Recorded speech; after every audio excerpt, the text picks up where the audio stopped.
29th September 1914. 2 days earlier, a steamship carrying hundreds of Indian passengers had arrived in the Bhagirathi Hooghly River after a journey that had taken it halfway around the world. Now at Budge Budge, just 27 kilometers south of Calcutta, that voyage is about to end. On the river bank stand armed British police and colonial officials. Facing them are nearly 300 exhausted passengers from the ship. They have spent months at sea. They have crossed the Pacific Ocean, been denied entry to a country they believed they had a right to enter as British subjects, and endured weeks of uncertainty aboard their vessel. Now they are finally back home in India, or so they think, because the colonial government has already made its plans. An emergency ordinance has been rushed into law.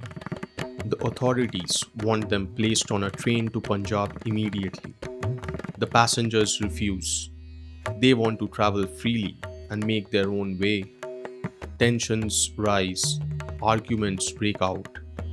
Then an officer raises his baton against Baba Gurdit Singh, the man who organized the voyage.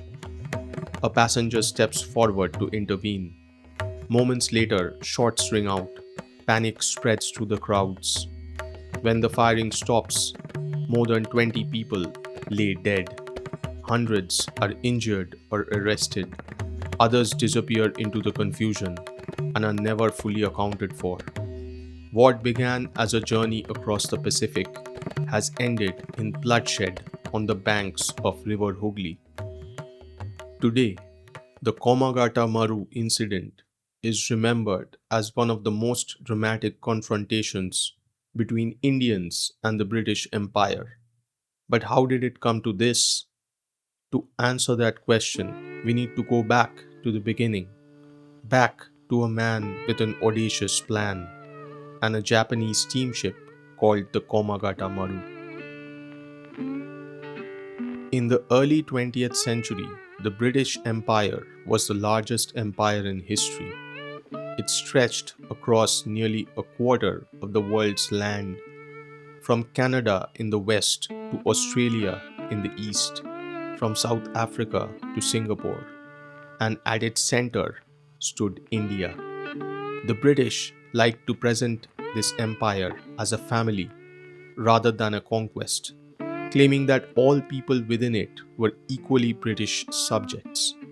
If that were true, an Indian farmer in Punjab should have enjoyed the same legal rights as a Scottish merchant in Edinburgh, including the freedom to travel and settle anywhere in the empire. But Punjab in 1914 was struggling. British economic policies had fragmented farmlands into tiny plots. Debt was widespread. Jobs were scarce. So Punjabis looked outward to other parts of the empire.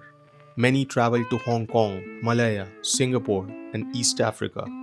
Some reached the west coast of Canada, where they worked in lumber mills and railway constructions.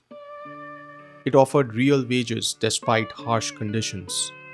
A small but determined Indian community took root in Vancouver, and that is when the trouble began.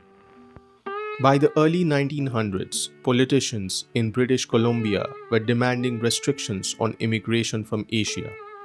Their arguments were often framed around jobs and wages, but race lay beneath the surface.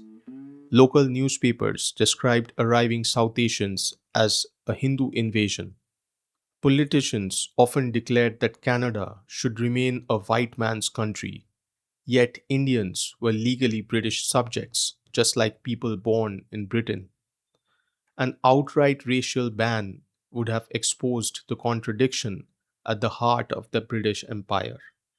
Instead, Canada introduced the Continuous Journey Regulation in 1908.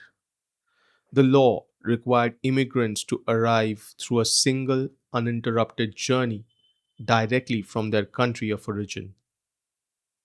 On paper, it mentioned nothing about race. In reality, it was carefully designed to exclude Indians because no direct steamship route existed between India and Canada. The regulation created a legal trap.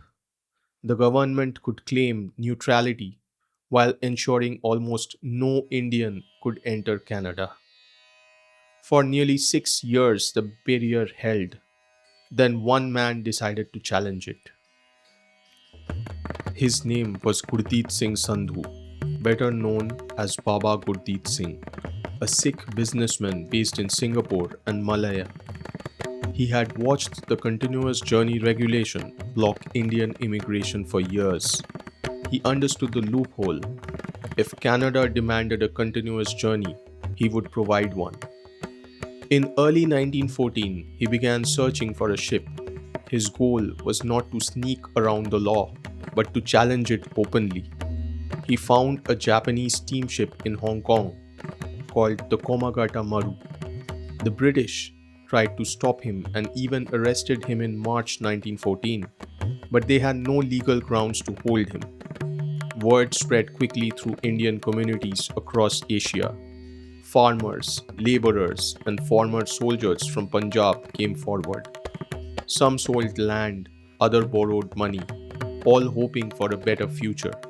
The ship left Hong Kong on 4th of April 1914 with 165 passengers.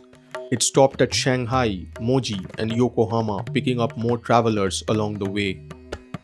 By the time it headed towards Canada, the ship carried 376 passengers, 346, 24 Muslims, and 12 Hindus, all from Punjab and all British subjects.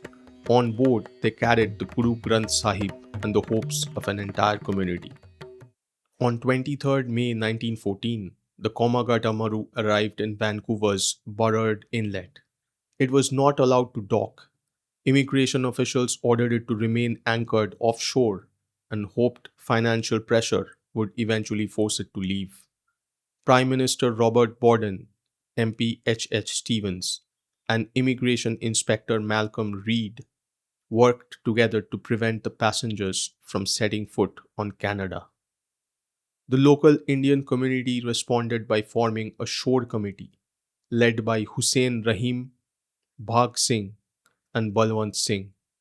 They raised more than $20,000 to support the passengers and keep the ship from being repossessed. Lawyers challenged the government's actions, but the court ruled against the passengers. The message was clear. Even as British subjects, Indians could be excluded when white settlers' interests demanded it. Meanwhile, conditions aboard the ship deteriorated.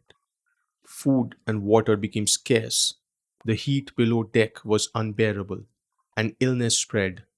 Authorities attempted to board the vessel by force, but the passengers resisted using coal and water hoses. Canada escalated, deploying HMCS Rainbow, a naval warship. After 2 months of resistance, the Komagata Maru was forced out of Canadian waters on 23rd of July 1914. Only 24 passengers were allowed to remain in Canada. The remaining 352 were sent back across the Pacific. While the Komagata Maru crossed the Pacific, the world changed dramatically. The First World War had begun. British authorities, already nervous about Indian nationalism and the Ghadar movement, became obsessed with security.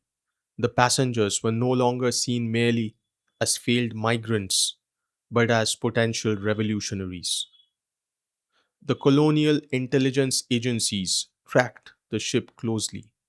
When it reached Yokohama and Singapore, passengers were not allowed to disembark. The ship was ordered directly to Calcutta. Before it arrived, the British Indian government passed the Ingress into Indian Ordinance, granting authority sweeping power to detain and control the passengers. On 26th September 1914, the ship was searched at Kulpi near Calcutta. No weapons or seditious materials were found. It made no difference. The authorities had already decided what would happen next. On the morning of 29th September 1914, the Komagata Maru anchored at Budge Budge instead of Calcutta itself. British officials ordered the passengers to disembark and board a train bound directly for Punjab. The passengers refused.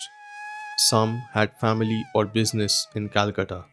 Others simply wanted to stand on Indian soil after 6 months at sea. The British refused all requests. Baba Gurdit Singh asked to meet the governor and was denied.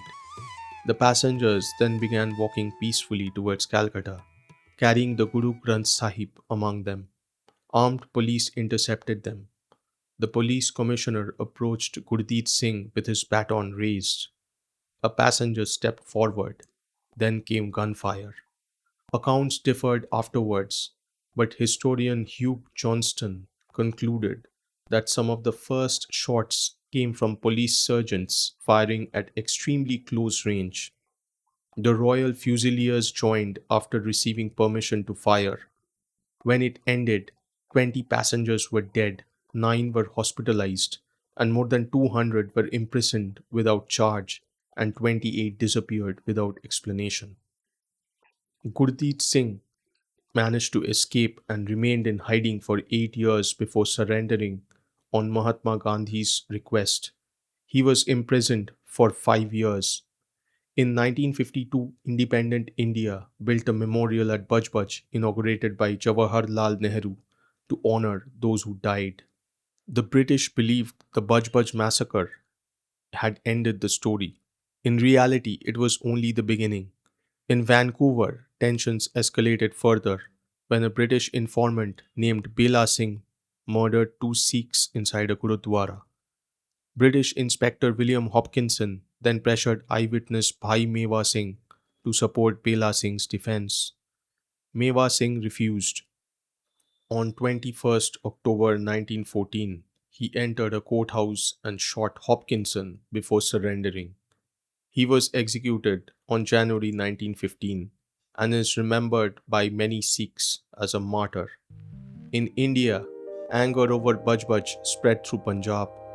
The Ghadar party used the incident as a powerful recruitment tool, arguing that the British Empire offered Indians neither equality nor dignity. Thousands of overseas Indians returned home to join the struggle against the British colonial rule. Even the Indian National Congress, which had once sought self-government within the empire, began moving towards demand for complete independence. The Komagata Maru never reached Canada, but it ignited a movement that would continue for decades. In 2016, more than a century after the Komagata Maru was turned away, Canadian Prime Minister Justin Trudeau stood in the Canadian Parliament and formally apologized. It had taken 102 years. 376 people crossed 2 oceans to test whether the British Empire truly meant what it said about equality. Their answer came in exclusion orders, naval warships, emergency ordinances, and police gunfire. Most of the passengers were not revolutionaries when they boarded the ship. They were farmers, laborers, and working men hoping to build a better life. The empire turned them into symbols of resistance through the way it treated them. The Komagata Maru never reached Vancouver, but the idea it carried, that Indians were equal, that Indians had rights, and that we would not accept humiliation in silence, crossed every border and survived every obstacle. That idea reached 1947, and in many ways, we are still sailing on it today. So what do you think about this incident? Please let me know in the comments. And if you liked the video, please hit the like button. And please consider subscribing for more videos like this on my channel. Thanks for watching.